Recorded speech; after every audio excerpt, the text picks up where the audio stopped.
money that we ask for is well spent. So we've got a different department, a different moment, and thank God we have a different president who rebuilt the military once. He's doing it again and is willing to make a historic investment, $1.5 trillion investment in the War Department to ensure that we outcompete, without question, every other nation on planet Earth, so that things like Venezuela can continue to be done to reestablish deterrence around the world. But that next midnight hammer that's required 10, 20 years down the road is because of the F-47 and the B-21 and the autonomy and the carriers that this president will build because of this historic investment. The Golden Dome that protects our country, the AI that allows us to target faster. This investment will fundamentally change the battlefield, keep the American people safe now and into the future, and it would not happen with Donald Trump. Mr. President, thank you very much.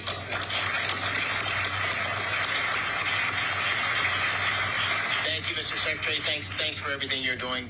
You know, last year, it was almost a year to the day, Mr. President, where you were in Pittsburgh for the Energy and Innovation Summit that Dina and I hosted.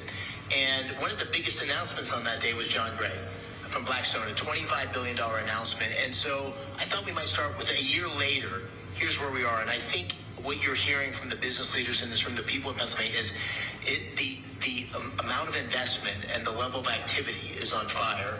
And John's a perfect example of that. So, John, if you could just give us a quick update. Sure. It's great to be here in Pennsylvania. President Trump, I want to start by thanking you for the deep commitment to supporting investment in American innovation in infrastructure, AI, and defense.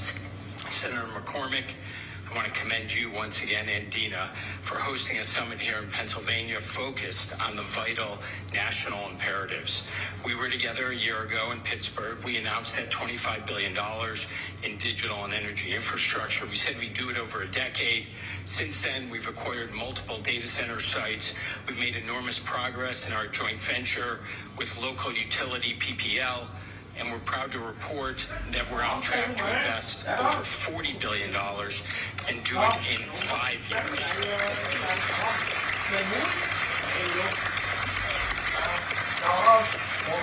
50% higher, 50% less time, not bad. These investments will create nearly 20,000 good-paying construction and permanent jobs, deliver meaningful benefits to communities, and help ensure that America stays at the forefront of the AI race. This would not have happened without the conference that you and the president hosted last year. We also got tremendous support from the governor in terms of infrastructure development. Everybody loves to complain that things are not working in the United States. Well, in Pennsylvania, they're working the way the founders intended 250 years ago. So congratulations to all of you.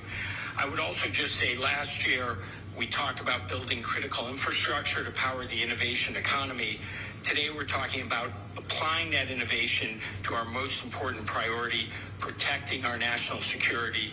At Blackstone, we're incredibly proud to be all in on both of these objectives. Technology is, as the Secretary noted, fundamentally reshaping the national defense. It's going to require enormous amounts of private capital, not only to invest in the new innovation, but also to scale up production in a capacity-constrained world. And Blackstone is ready to help in a very big way. We've already invested $20 billion in defense and aerospace in the last 5 years.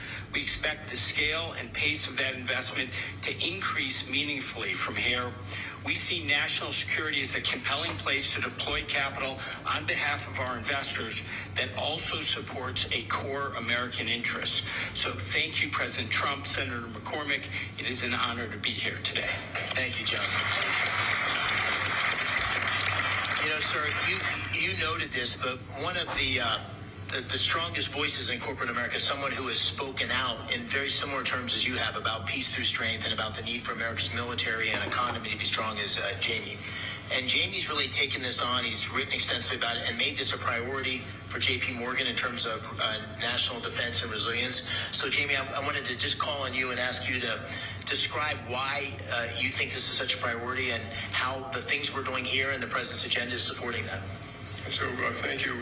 Mr. President, Mr. Secretary, Senator, there's nothing more important for our country. In fact, I would don't think it's an exaggeration to say for the whole free and democratic world that America maintain the preeminent military supported directly by the preeminent economy of the world.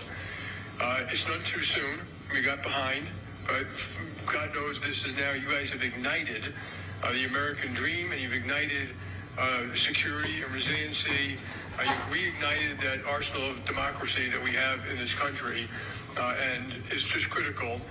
There's a microcosm in Philadelphia, obviously in Pennsylvania, Philadelphia. I was at the Philadelphia Navy Yard this morning. There's only a small piece of what we're doing. There's a small piece of what a lot of other people here are doing. That Navy Yard actually built ships in the Revolutionary War, ships in World War I, ships in World War II. It was closed down at one point, but the local government and the federal government have reopened it up.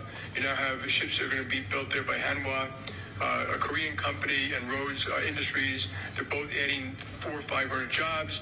People should remember when they add those jobs, there are another 5,000 jobs to be added to support it. A lot of small vendors, contractors, et cetera. And we're also helping, very importantly, to ignite that American dream part, is to get the kids, whether older or younger, whatever their backgrounds, were trained.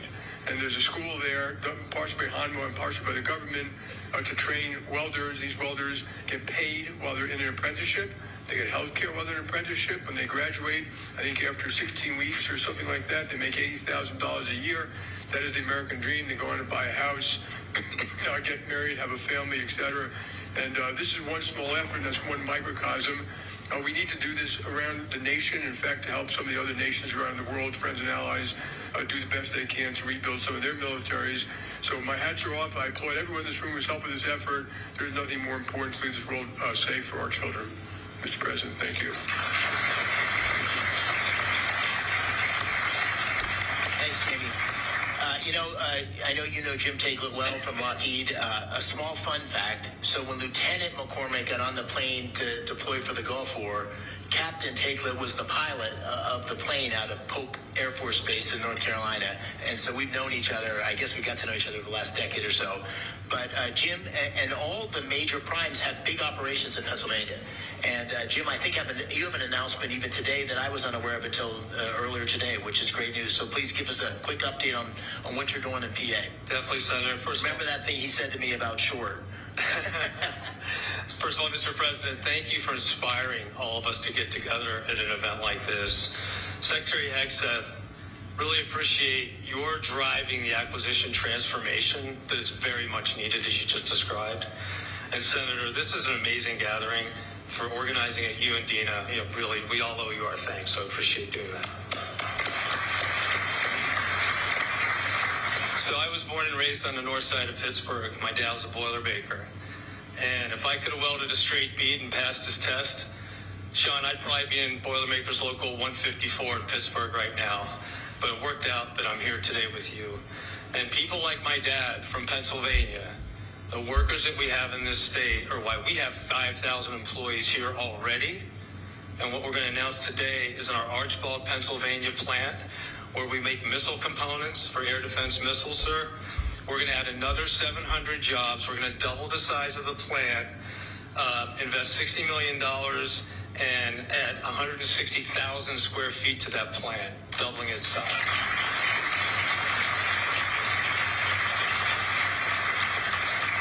And that's on top of $300 million we just completed investing in our Valley Forge operation, which does strategic missile reentry, among other things.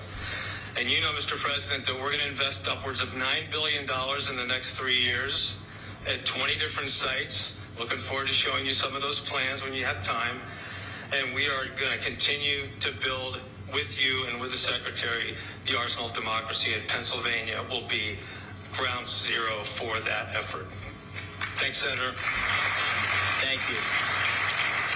And just real quickly, I'll keep us going. Danny Deep from General Dynamics. Danny is the president, and I had a chance to tour that 155 facility in Scranton, and you've got assets across Pennsylvania, another huge employer. Just give us a quick update on what's going on in Pennsylvania, how you see the future expanding based on what's the president's policies that have been put in place. Thank you, Senator. Secretary, Mr. President, thank you for your leadership here at home and abroad. It is inspiring. So here in Pennsylvania, when you talk about manufacturing muscle, this is really where we have a lot of muscle. 1,100 suppliers, 8 facilities around the Great Commonwealth. Over the last number of years, we've expanded artillery production by 4x. And over the next several years, we'll see it continue to grow. You mentioned Rhodes Industries and that $2.5 billion award. Let me give you a little bit on Rhodes Industries because it's a great story. This is a multi-generation company with family ownership, and they keep their promises. And now they have 10 years to look forward and add resources. Their workforce will increase by 5x. And they're expanding, and we're doing that all over the state with all of these 1,100 suppliers. And thank you for your leadership to do that. And we're committed to deliver Virginia class and Columbia, and that's what Rhodes is going to work on. And we don't make aircraft carriers.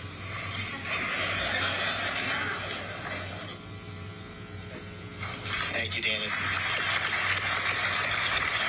You know, your administration has been very active. The Secretary of the Navy, your Transportation Secretary in the Philadelphia shipyard. What is happening there is magical. And we have Michael Calder here as the CEO of that U.S. operation. But it is with Hanwha's oversight and leadership, we are bringing next generation shipbuilding back to the United States, and it's incredibly exciting. Maybe just give us a quick update on that, Michael. Thank you, Senator. President Trump, I want to start by saying thank you to you and your administration for your leadership on revitalizing the defense industrial base and in revitalizing shipbuilding in the United States. Mr. Secretary, I've been in aerospace and defense industry for decades. This is the most business-friendly, industry-friendly administration we have ever seen. The access, the dialogue between the Pentagon and all of my colleagues in industry is like nothing we've ever seen. We greatly appreciate it. Because of that access, the President's leadership, and the demand signal, Mr. President, that you have sent on defense budget, we now have an environment that Senator McCormick has been able to pull together here where we have defense industry leaning forward, we have private sector, private capital leaning forward. Mr. President, your leadership has led to all of that. We're very grateful for the opportunity to build the radar ships that you announced today. They will be a central part of the defending the homeland from the missile threats that you have also made a priority. As you mentioned, sir, our shipyard in Korea puts out about 1 ship a week. We have a plan to bring that capability to Philadelphia. You know this better than anybody, Mr. President, but ships win battles, shipyards win wars. And we are going to recreate what has been great in Philadelphia. Philadelphia, home to the nation, home to the Navy, home to naval shipbuilding with the first frigate. It is going to be the home to make American shipbuilding great again, and we're very glad to be part of that, sir. Thank you. Thank you, Michael. Was that right? One ship a year 2 years ago, and the goal was to get to 20 ships a year. Think of it, 1 ship a year to 20 ships a year. That's the path that's happening because of the policies, the emphasis on shipbuilding. We're still not where we need to be, but a huge step forward. You know, this whole summit also, Mr. President, we have the defense primes here, but we have a lot of emergent technologies. There's 130 booths up here, Pennsylvania companies, AI, drones. It's incredible what we're seeing. And there's all sorts of capital coming into these emergent technologies in the defense tech space. And we have at the table here 2 of the really most successful investors in defense tech. So I'd like to ask them both to comment on that, because our future, as the Secretary said, is not just doubling down on the existing primes, although they play an incredibly important role. It's bringing in new entrants and new technologies and disruptors. And that's what we need for the future. So Antonio Gracias, who you know well, has been extremely successful in this space. Maybe you could give us a thought, Antonio, and then I'll turn to Thomas Toll. Thank you, Dave. I appreciate it very much, and thank you, Dave, for inviting me. Mr. President, it's been extraordinary. I've been working in manufacturing defense tech actually since the mid-90s, and there's never been an environment like this. You're right, Secretary Heck said never. We have 5 companies here today, Anduril, Saronic, Hadrian, General Matter. We are literally seeing an environment and change at the DOW that is allowing these companies to accelerate and unleashing American entrepreneurship in the defense area. It's truly extraordinary, and I want to thank you. We needed it as a country for reindustrialization. We also need to defend ourselves. I think about my own children if they're fighting a war, what they want to have. That's how we decide to invest in. And clearly we want this technology. Thank you. We're very grateful. Thank you, Antonio. Thomas? I live here in Pennsylvania, and the atmosphere that you've created, sir, under your leadership, Secretary Hegseth, Senator McCormick, we've invested billions of dollars in defense tech because we know that we need it. We know that we have to, we live in a dangerous world, and we have to defend that, and we have to be leaders. We've invested in companies like Gecko Robotics here in Pittsburgh. And without the change that you're causing, these things aren't possible. So I just want to say thank you very much. And it's going to make a massive difference for the next 20 years.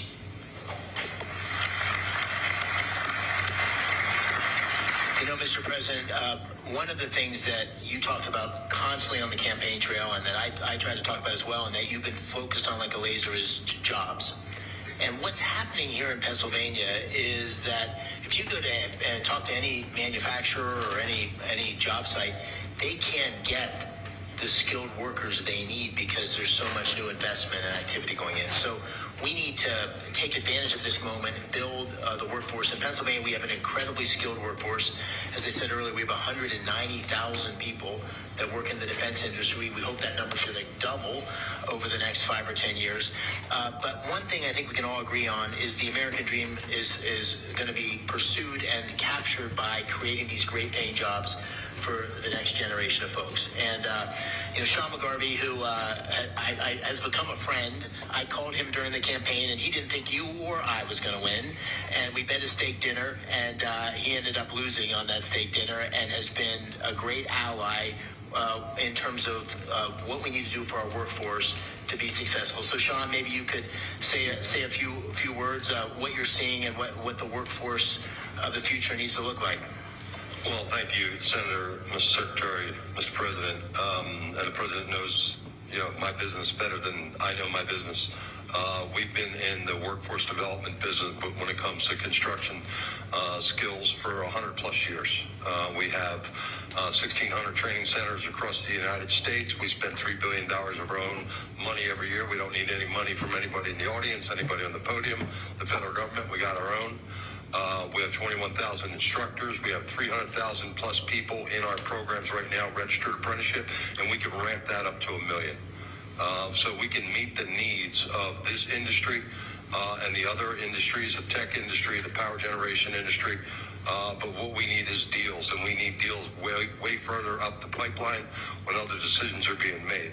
Our members, have historically been just great patriots in this country, whether it was World War I, World War II, entering the Seabees to build the airstrips and the bases across the world.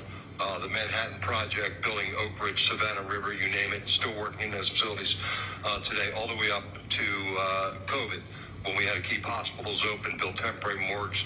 It was the members of the building trades that stepped up and did it.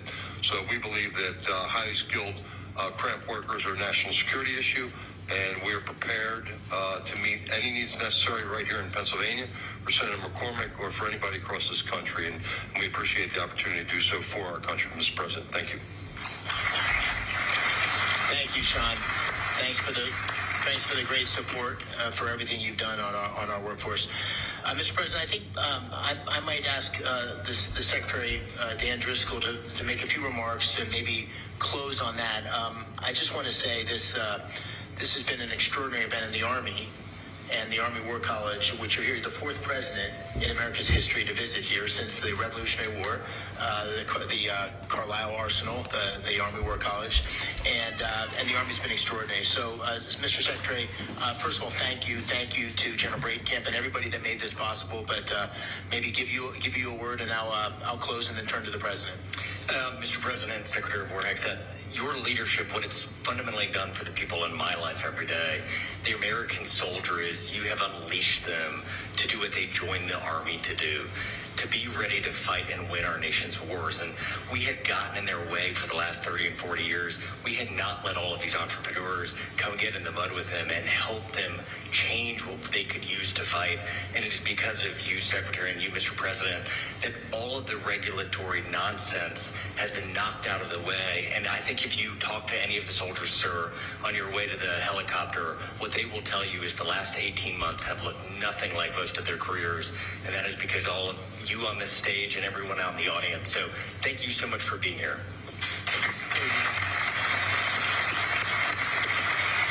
Mr. President, just let me close with the following remarks. I think we're in the middle of an enormous transformation in America that's being led as a result or taking place as a result of your leadership. The defense industrial base, making sure our military is ready to take on these many challenges we see and evolves in a way that's able to ensure that we are going to remain the greatest military in the world. Under your leadership, that's happening. So thank you for that. On a personal note, I want to thank you for coming to Pennsylvania. I know it's hard with your amazing schedule, and you've done this twice. You did it last year, you did it this year. It is a catalyst for action. It's making huge things happen in Pennsylvania. Dean and I are so grateful that you're willing to do this for Pennsylvania and for our country. So thank you. We're eternally grateful, and we really appreciate your leadership.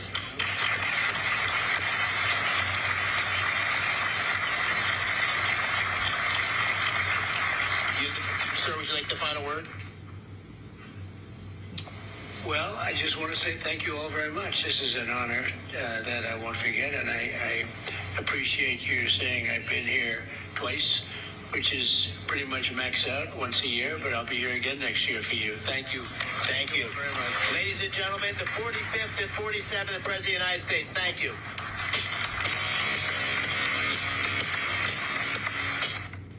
All right, President Trump wrapping up with this round